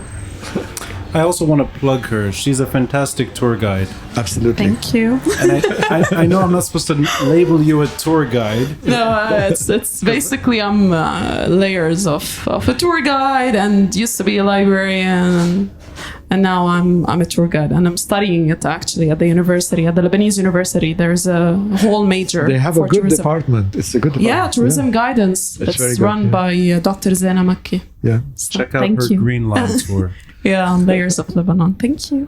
You know, I'll tell you a story. Sorry, I'll steal the mic for a second. Voilà. I lived in Kamal Salibi's music school. He had a music school on Sadet. Had Makhfar Hbesh. There's that parking lot that's right next to the police station. It was a 2-story music school that was once called Jerusalem House. It was a missionary hostel for pilgrims on their way to Jerusalem. And in the storage unit in the attic of this building, we had records of people traveling through Beirut in the 1930s. Kamal Salibi, I got to know him as a result of that school. And he showed me on his wall, his Ikhraj Eid, yes, with a line right through his religion. Yes. It was just, but it's not him he didn't do that. Ziad Beirut did it. I can tell you a story about that. I was in Oxford and I was called by Talal Husseini. And he told me, Nadim, we couldn't get in touch with you. It was before WhatsApp and Facebook, but we put your name on a petition to abolish the sect from the register. منمون عليك قلت لهم ولو أكيد يمنون علي. But then I came back to Beirut and they had a meeting where they were all saying that they abolished it. You know, they were going around saying, I'm Flin Lefleni, I'm Greek Orthodox, I took it off. You know? When it came to me, I said, I'm Nadim Shehadi, I support you all to abolish it, but mine is okay, I'm a Protestant. And he was Protestant too, right? Yes, he was. Yeah. Other questions? Take advantage of this. You really should. Even friends of Nadim that know what he's going to say already. Well then, I think you've exhausted everyone. No, then I'll refer to what you said right before the break. You said Nabih Berri is better than Nancy Pelosi. No, you know, word for word. Takes, let me put it this way. Yeah. It's every profession or requires a certain type. Yeah, and no, you need a minimum of narcissism to write a PhD, مثلا, and think that you're going to solve the problems of the world. And when you put all these narcissists together on a campus, it sort of multiplies. That's why academics are and it's the same with politicians. There is a minimum of corruption, narcissism, trading, whatever, especially for those who survive. So Nancy Pelosi has been in Congress longer than Nabih Berri. That makes her worse than Nabi Beirut? Well, I mean, I think she has more. She may have more money. But I didn't say worse. I said she's been longer. She's been longer than. Yeah, technically, yes. I think Joe Biden as well. He's yeah. been in politics longer than Nabi Beirut. And you know, people say that we have to learn. You know, you often refer to AUB and Ras Beirut and all that. And AUB was started by, the first president was Daniel Bliss. The second president was his son. The third president was his son-in-law. And the 20th president was his great-great-grandson. Something like that. That's true. Yes. What's his name? Peter Dorman. Absolutely. Yeah. But I mean, Saddam, Uday, Yeah. they're not really Daniel Bliss and Daniel Bliss No, Jr. of course not. No, definitely not. Definitely not. But what I'm saying is, Qaddafi, Saif al-Islam, Daniel Bliss. I don't know. I'm being too hard on you. It's true. You know, you mentioned Ras Beirut. I had an episode recently with Munna al-Halla. Yes, I haven't heard that one yet. She's the staunch, second to you, maybe the proudest Ras Beiruti I've had on the podcast. Yeah. I still think of Ras Beirut, maybe less so right now, but if you stretch it over time, I think it's the kind of ideas that you're referring to during the episode. Ras Beirut is not really about bureaucracy or about municipality. It's about, I think, the experiment you were talking about earlier. And it's a microcosm of something that I think you cherish. Yes. But so was Ashrafiyya. And Ras Beirut was Haifa, basically. It was the transplantation of Haifa, which built Ras Beirut and added to several layers of people who were there before, the missionaries, the people who came to work with them to build, the academic community, the professors, and you know, there was plus, of course, original inhabitants, original families. So Ras Beirut, if I were to, it's what Haifa used to be in the 40s. You know, we are in Gymnasium speaking in English. It would have been unheard of 50 years ago. It's so Ashrafiyya is the reason why people in Ashrafiyya speak French is because if they spoke Arabic, they would speak in very different accents to each other. Yani you have Aleppans, you have Turks, you have Egyptians from Scandaria or from Cairo, you have Damascenes, you have Iraqis, Armenians, or they've all elected to speak bad French to each other and read L'Orient le Jour instead of speaking with their different accents. It's a myth that it's because of the Maronite relationship with King Louis, whatever his name was, and that we are francophone. Francophonie evaporates at 100 meters altitude. Yani if you go to Ghazir and places like that, they don't speak or Zgharta, they don't speak French. So Ras Beirut was built by a lot of is, if I want to encapsulate it, it's two things. One of them is what Haifa used to be, a transplantation of Haifa, and you know, with the IPC, with a lot of the you like stories. In the 1940s, Edwin Abella and Albert Abella were in Haifa. They were working with the British administration there.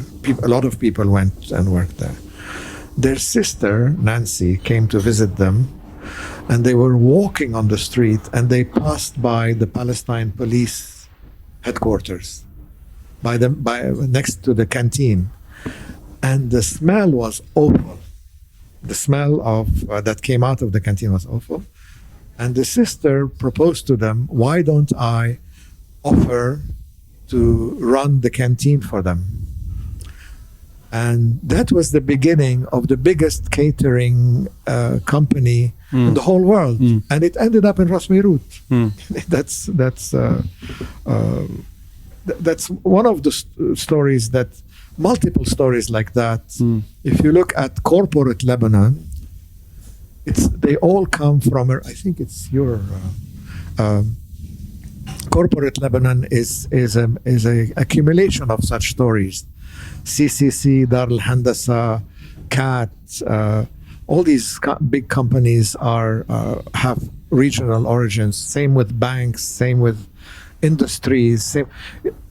If you want to be a social scientist, if you want to label science to you should be able to do laboratory experiments. Mazboot. We did one in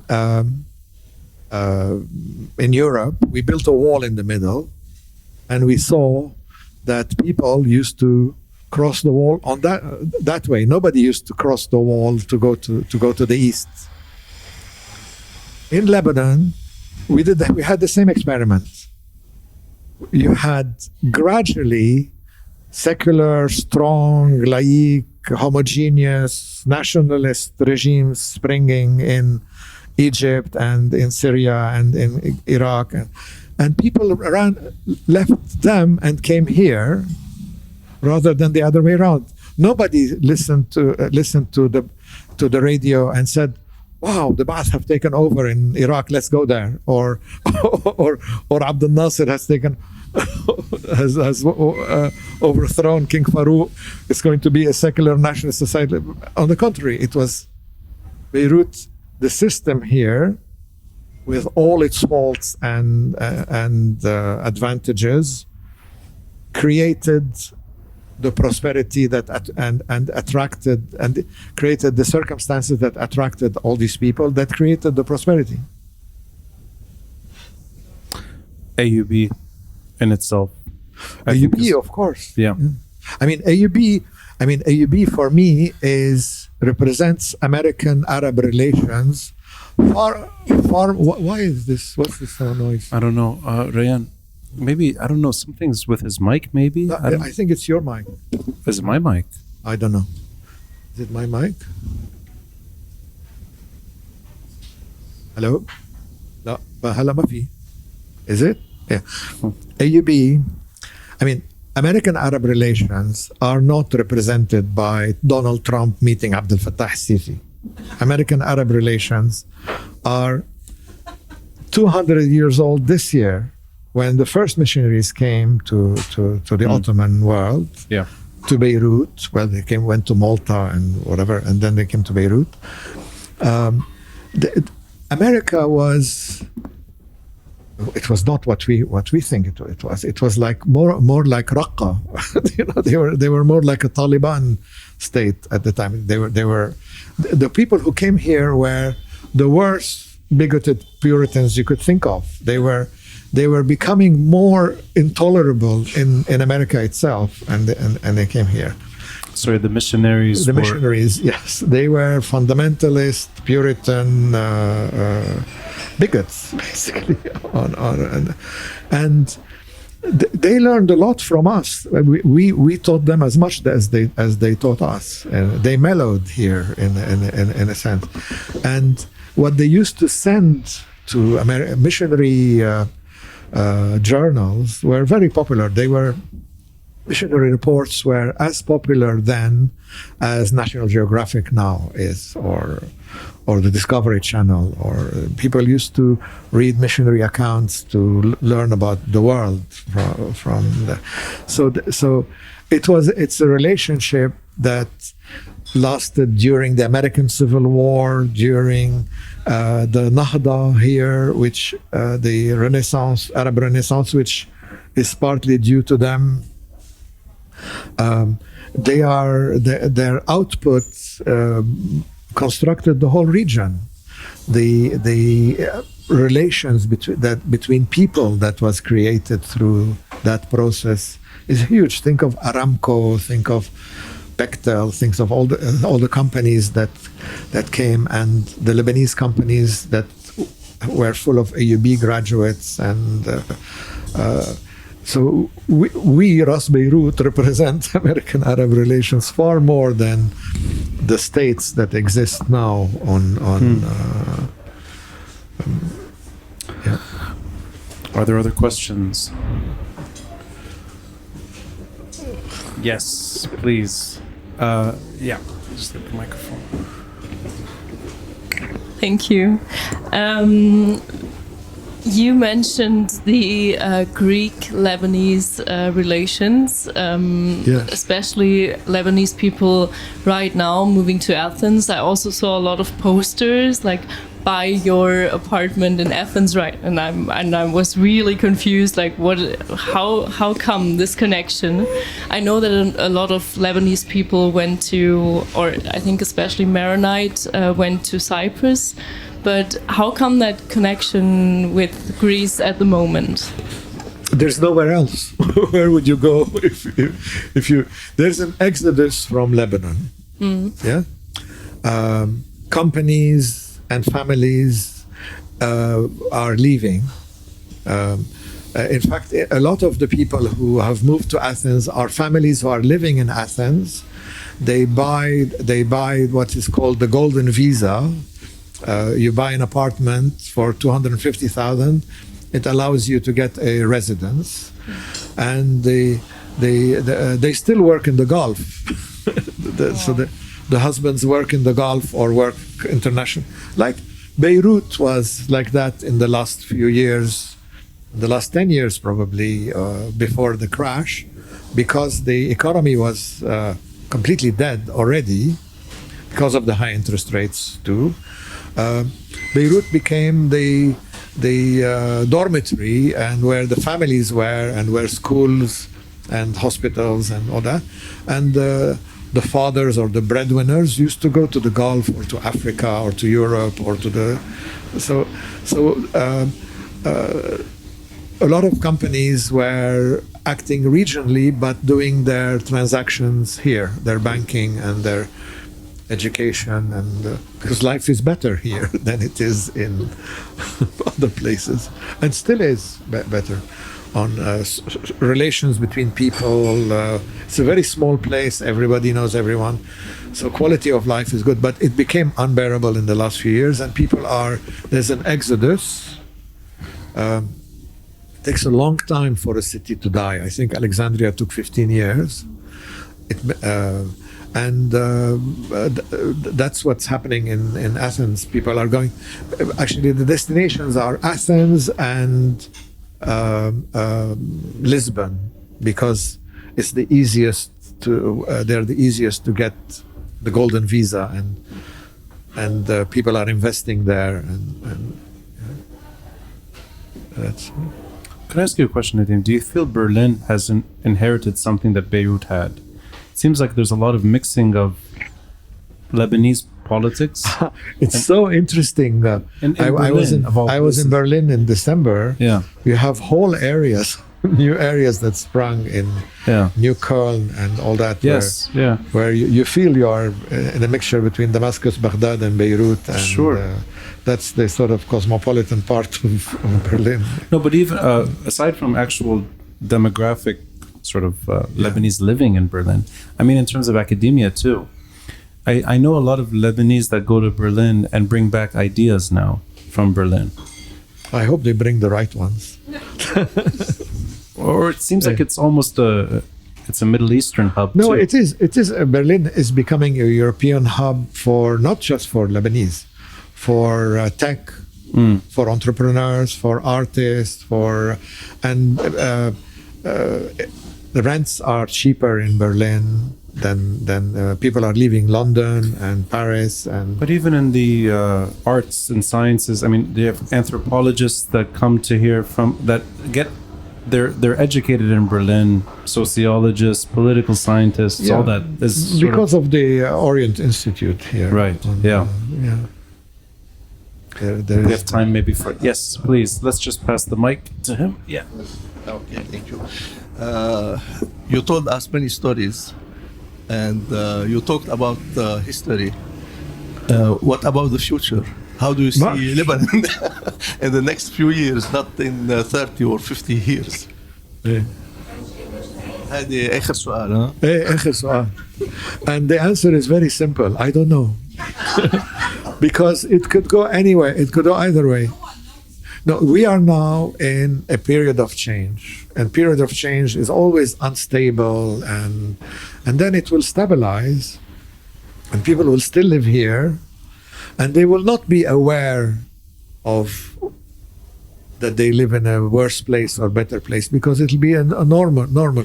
And people who live in Smyrna now are not aware that Smyrna was the richest port in the whole Mediterranean, and now it's nothing compared. So a new order settles. It could be better or it could be worse. I don't know. We are in a period of change, that's for sure. And it's regional. The change is regional. It's depending on us also. Of course. That's why I'm saying, hey, and all possibilities are here. yeah, but we definitely have agency, but we also could be committing suicide. That's William, the owner of Aaliya's, has a question. I have a question for him later. Well, I don't want to ask my. This seems like a lot of pressure. We've spent a lot of time talking about the past,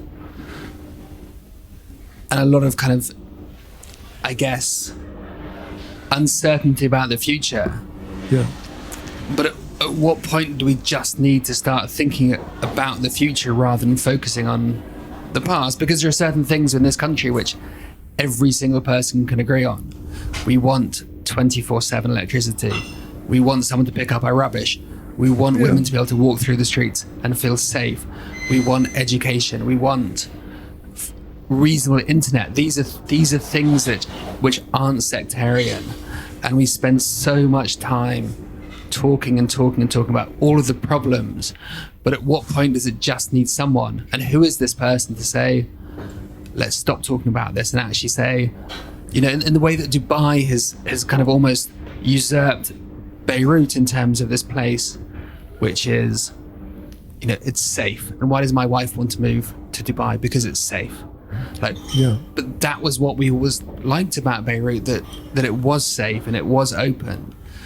Why are we so kind of caught up in this idea and this idea and this idea and trying to work out in this very granular way what is the issue, rather than saying what is the future within the 21st century, which is very different to 1960 or 1970 or 1980. Absolutely. Why are we not doing this? It's not that different. There will always be places that rise and places that fall, and this has been the case for thousands of years. I mean, you can Venice, Genoa, there are Florence.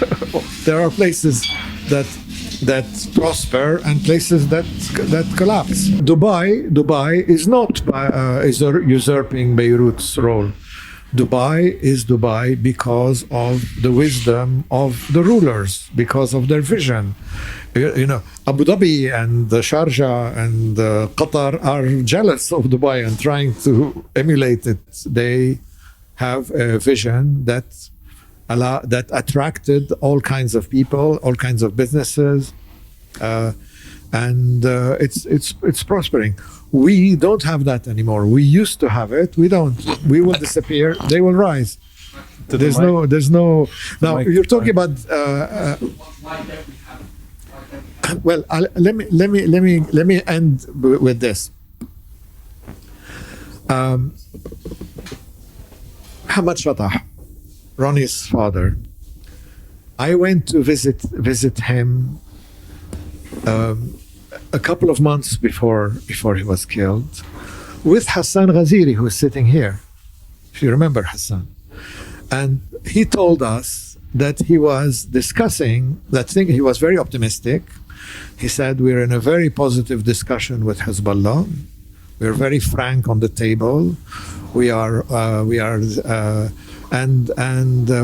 What he was proposing to them was, okay, we will never agree on certain things, like on America and Iran and Saudi Arabia and whatever. But why don't we make an effort to relieve the population from suffering because of that?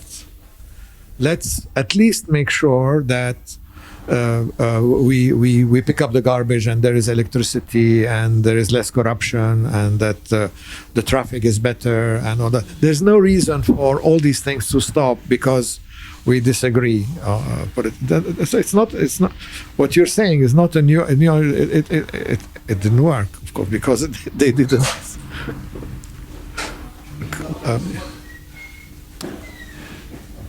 There's no reason for. Sorry? What's stopping it? Blackmail, paralysis, the country taken hostage, wars, declaration of wars, stopping parliament, stopping government. 3 years without.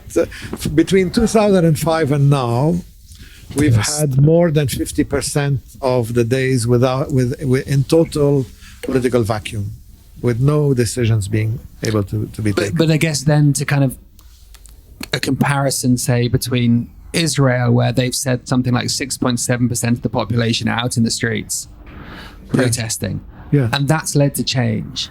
Yes. And in 2019, we had something like 25% of the population. And 2005 too. In 2005. So why is it not leading to change here? And that's the thing I don't understand, because something like under the age of 25, you got something like 90% of Lebanese people have tertiary degrees. There's an extraordinary level of education here. There's an extraordinary level of education from both people in the country and people who are leaving the country. Yes. So what is stopping this country? And at what point is talking about all of these kind of ideas of sectarianism, at what point is actually that kind of destructive to moving forward and saying, you know what, we are a country which can look forward rather than look back, because we're not living in 1960s anymore. We're living in 2022 or 2023. Yes. Sorry, we have there's a future to look forward to, and there's so much potential in this country. So why is it not utilized? Do you want me to? It's a good question. Maybe I should answer William about my experience in London, because I'm more of a Londoner than I am of a Beiruti. I lived in England for 38 years, and I saw the boom. I mean, when I arrived in London, there was no olive oil in the supermarkets. We used to go to Boots and buy olive oil that they use for removing earwax. We used to buy very important use for olive oil. 5 milliliter bottles to make tabbouleh with.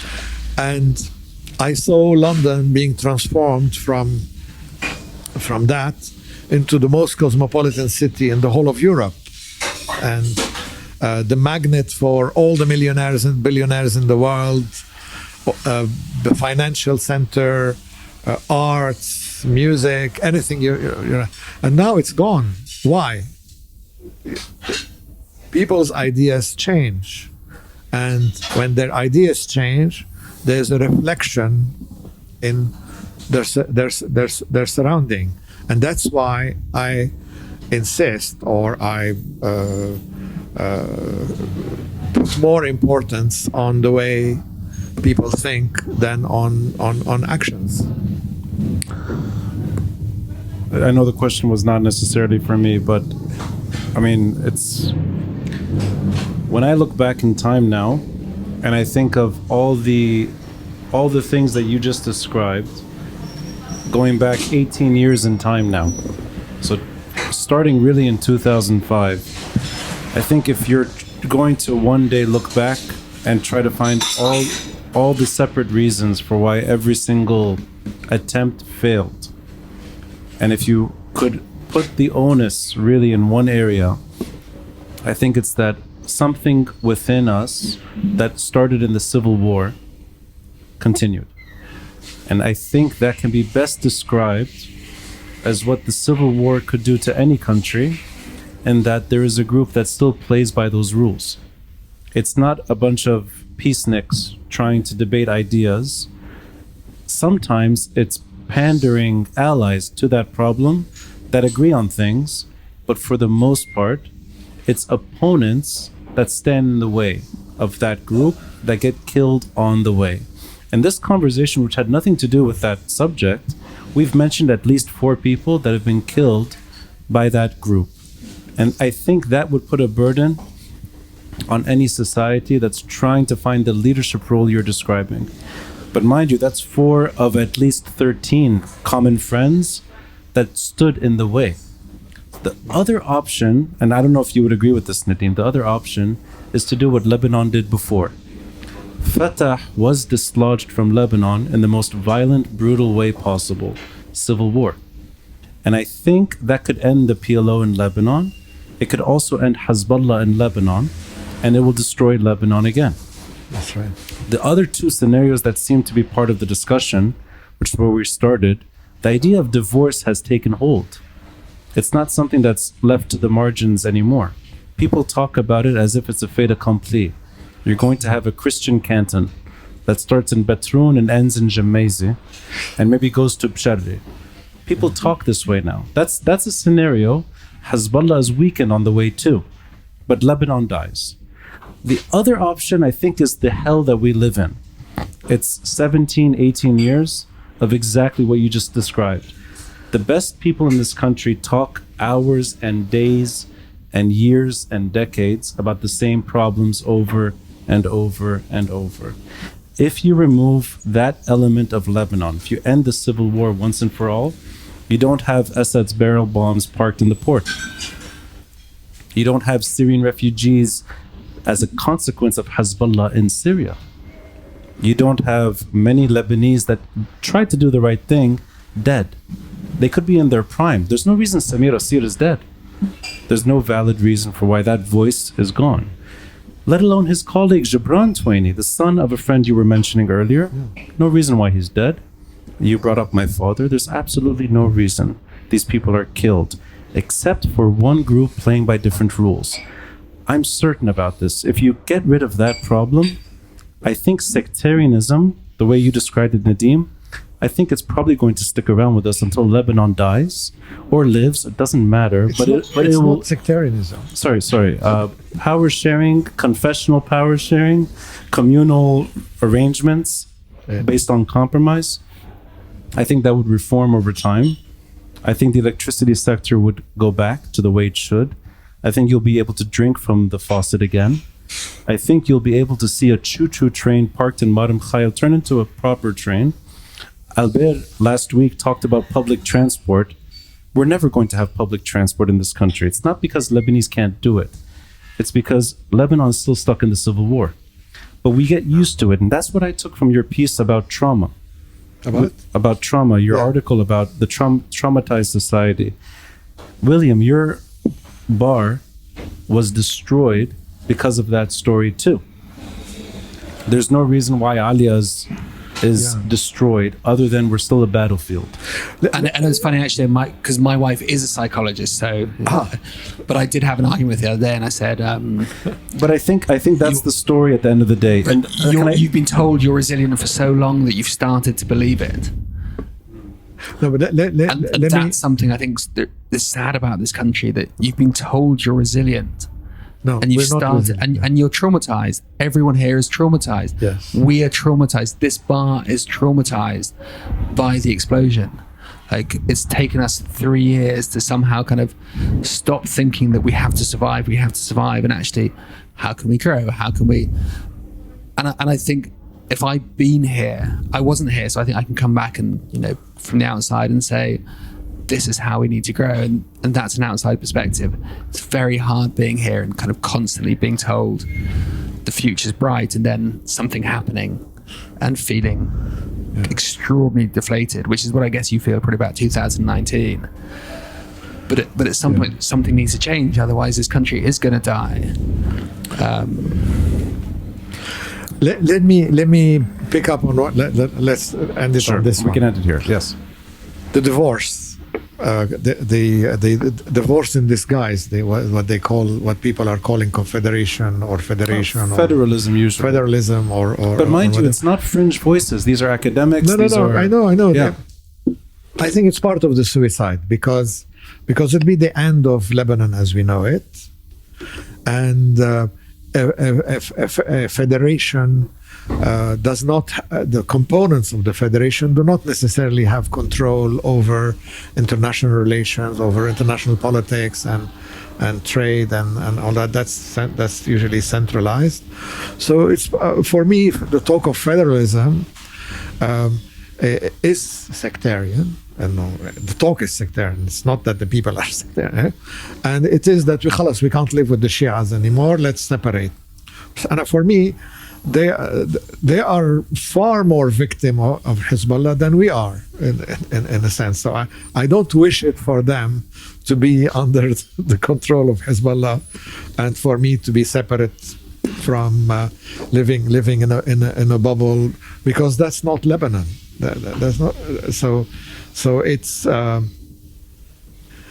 mean, if you look at how Hezbollah impacts their lives, it's far worse than it impacts ours And do we not need to re-envisage maybe what Lebanon is? Is that not something that we can start to do? I think it's that's a road that's worth going down if we're to blame for these things. William should be your next guest. Maybe he will be actually. No, but I mean, we grew up under Syrian occupation. I don't think you can blame Lebanese for that. I think maybe it's. I'm not blaming. I'm just saying that do we not need to re-envisage what Lebanon is? You know, it's this dysmorphic idea of something, and no one quite knows what it is. And you have your idea, and you have your idea. Well, honestly, this is, I think, why Nadim and I debate that issue of sovereignty and independence, because I think of that as the key component, and you don't. No. And those are, I think, that's where the debate is. And some people think that secularism is the key component. True. Abolish secularism, خلاص. Yeah. كل شيء بيمشي. William, next week. Next week, يلا. I have next 4 weeks. 5 weeks time, I'll be 5 weeks. You're going to be here? All right. I know this was a very long episode. I know the conversation was not the most structured. You have to edit it. حرام الaudio. Well, we'll find a way to edit it. I think the camera's dying too. But if I can recommend one thing, read Nadim's articles in Arab News. Get to know Nadim Shehadi better. No, invite me for a drink. Invite him for a drink. Get him drunk. It's even more fun. Get him drunk. I think you're the last Ottoman of Lebanon, and we should celebrate you for that. Thank you. Thank you, Nadim.